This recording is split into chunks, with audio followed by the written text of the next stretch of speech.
it really encourages us to get out of the house, and to come together, socialize with like-minded women. I love it. For me, well done. Today was amazing and incredible experience. So I want to talk to you guys about mental health, and of course, I'm going to give you just a brief recap about my mental wellness journey, and that has led me to this point right now. Secure and healthy relationships, and it also helps to make sure that you do not run out of fuel. Remember, you cannot give from an empty cup. Setting boundaries is not easy though. I fully understand, especially with family, with parents, there's the whole push and pull of manipulation. You're the child, I'm the mother, with siblings and family where you have to give back. So we can easily be manipulated into giving so much more than we're supposed to and beyond our capacity. But I always say that if you're not there, they won't be able to survive without you.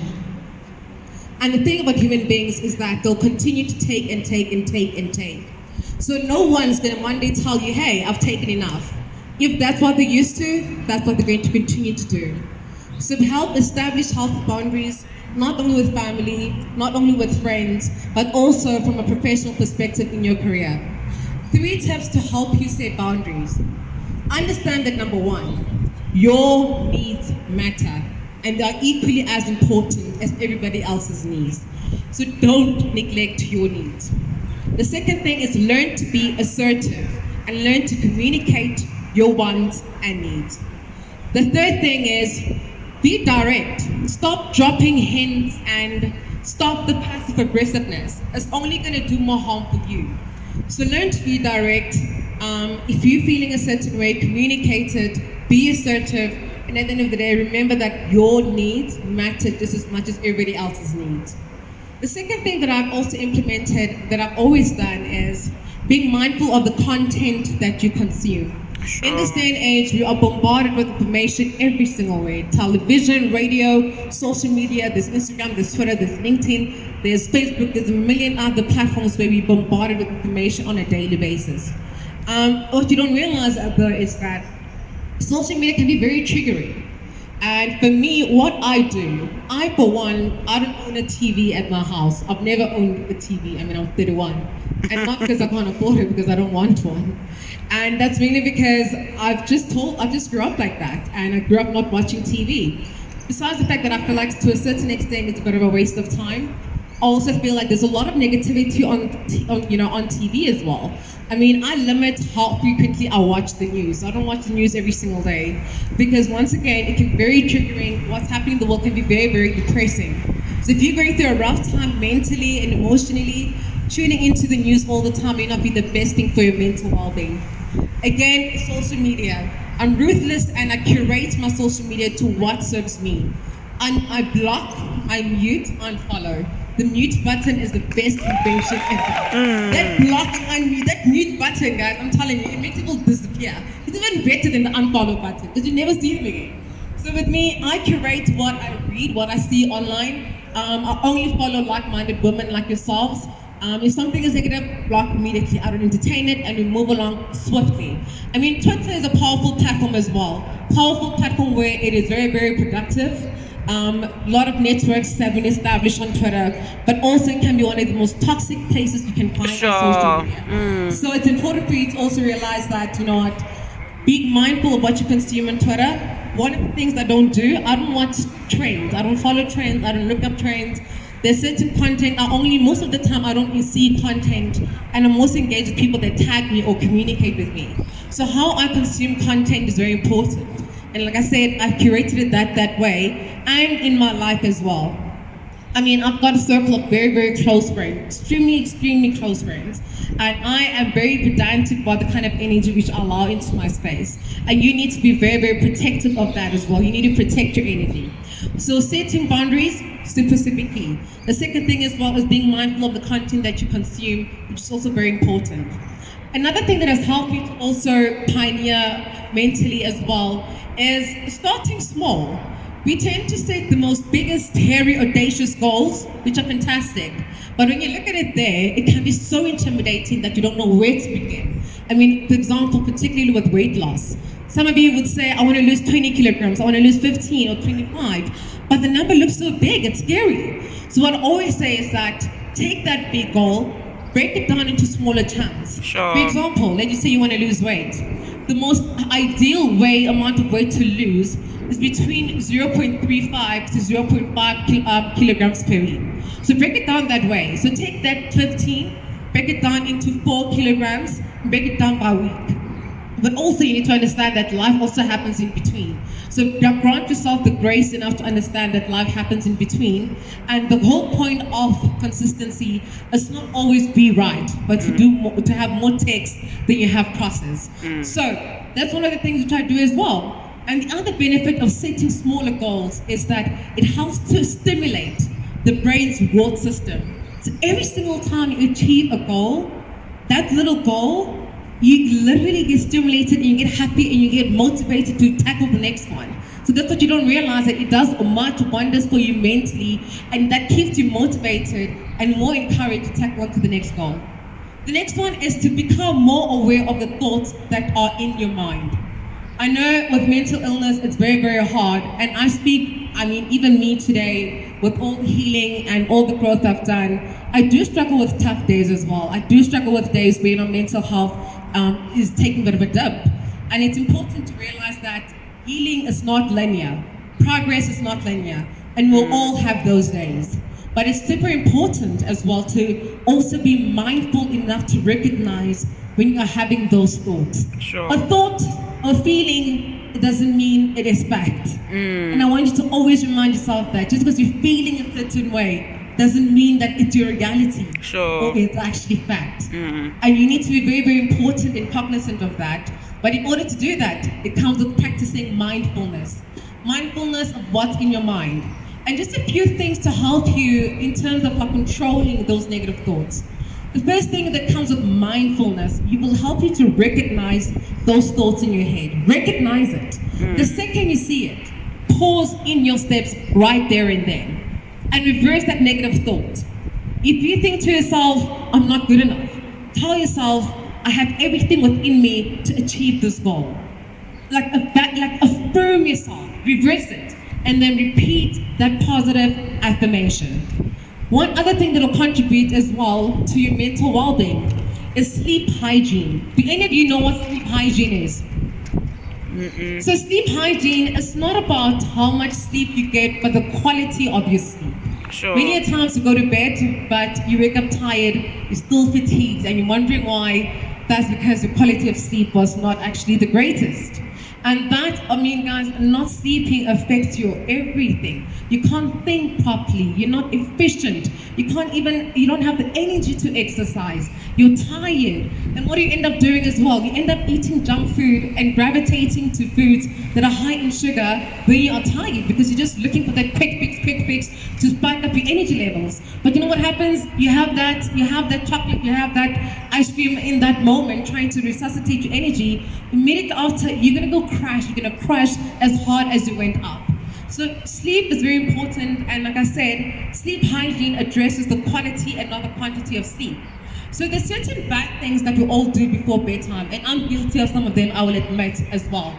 How many of us take our phones to bed? Pick up your hand, show of hands. Show of hands. Let's not lie, guys. I do. How many of us take our laptops to bed? That's one thing which I'm guilty of. My laptop sleeps next to my bedside. I'm not sure if that's what happens when you're a single woman, but my laptop sleeps right there next to me. And it's a bad habit. And it's a bad habit mainly because, for example, number one, it leads to bedtime procrastination, where your bedtime is supposed to be 9:30, you're out here on your phone and it's 10:30, it's 11:30, and you're just aimlessly scrolling on social media. That is not good. Taking your gadgets to bed is not good. Also because the blue light, what it does is that it inhibits a hormone called melatonin. So melatonin, what it does is that it's there to encourage sleep. So eventually when it gets darker, the hormones start getting active and changing. So when you're looking at your mental well-being, endorphins are a real thing. most of the time when we talk about exercise, we're not talking about doing 1,000 squats and lunges and box jumps and all those crazy things. No, guys. Exercise can be literally just moving your body. Moving your body for 30 minutes at least 3 times a week is super critical. Exercise really does release your endorphins. It helps to reduce stress. It helps to limit the anxiety. It is also known to help cure moderate depression, guys.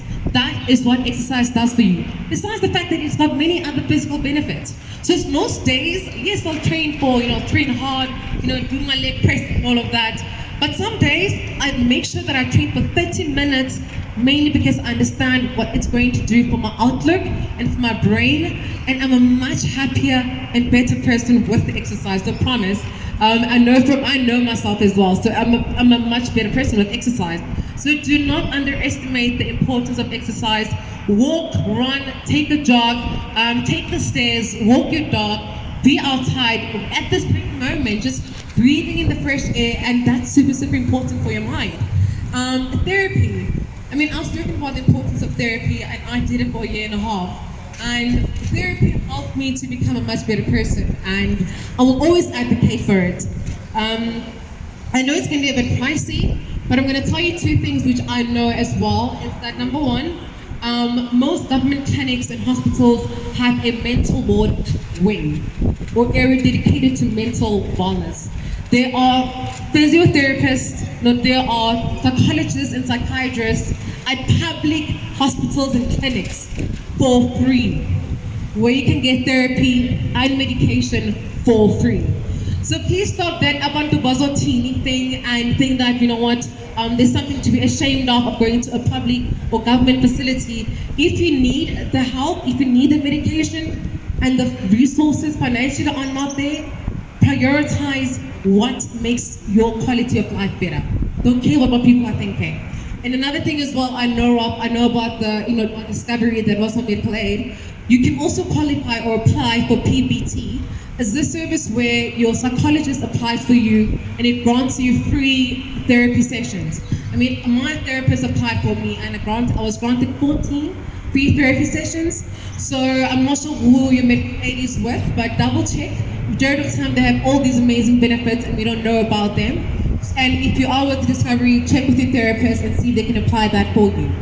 Avoid alcohol and drugs. Alcohol is there for fun, for enjoyment, for socialization, which is fantastic. But the second you think that you are medicating yourself, that's when you need to be worried. If you're drinking when you're sad, if you're drinking when you're hurt, if you're drinking to make yourself feel better, that's when you know that something is wrong. A balance is super important, it's super critical. And I always say that self-medicating happens a lot of times. And a lot of times it feels good. But motivation is, if you're gonna wait for motivation, it means you're waiting for a certain state of feelings, for a certain state of emotions and the right mood in order to do something. Truth be told, we aren't always going to be in the mood or be in the feelings to do something. And that's the truth. So motivation is fantastic, but it's fleeting. It has a very, very short shelf life. And you need to understand that even when you're pumped up, it's like going to church and then you are fantastic, it's a great sermon, you're in the mood, in the field, you're praising, worshiping. It's amazing in the moment, but when you get back home, now you need to implement. Now the hype is not there. And that's what motivation is like. It's fantastic in the moment when you have it. But you need to understand that you need to build something stronger than motivation to keep you going. And that's where discipline kicks in. Discipline kicks in when motivation is not there. And discipline is not easy, guys, and it's not something that you just wake up to. And no, it has nothing to do with your self-will or ability. So discipline is formed through consistency. You are what you repeatedly do. That habit is what forms discipline. Master your habit. The habit is in the small things that you do every day. It's not the big thing. It's choosing to sleep every single day at 9:30, something which I do. As little things which matter that cultivate habits, and that helps to build discipline. More than anything, I want to say, please, please, please be kind to yourself. Understand that we're going through a lot, we've been through a lot, and we're still going through a lot. We've lost jobs, we've been retrenched, we've lost family members, we've got friends and family that have been affected. It's not been easy. It's okay to not be okay. It's okay if you are not performing at the rate at which you normally would be. It's okay. Be kind to yourself. I always say as well, when it comes to weight loss, it took you weeks, months, or even years, even pregnancy, to get your body to where it is right now. Trying to reverse that in 30 minutes or in 1 month or in a 30-day challenge is not gonna help. We do that to ourselves a lot. We reverse a year or 2 or 3 years or 2 or 3 pregnancies, change in our bodies, trying to reverse that in 1 month. Stop doing that to yourself. Love the body that you're in while you're in pursuit of the one that you are pursuing. There's nothing wrong with that. Love the body that you're in right now while in the process of pursuing what will make you happiest. And one last one, for real. And of course, just talking about the importance of nutrition, the last speaker spoke about it. And many of us, I've said the whole,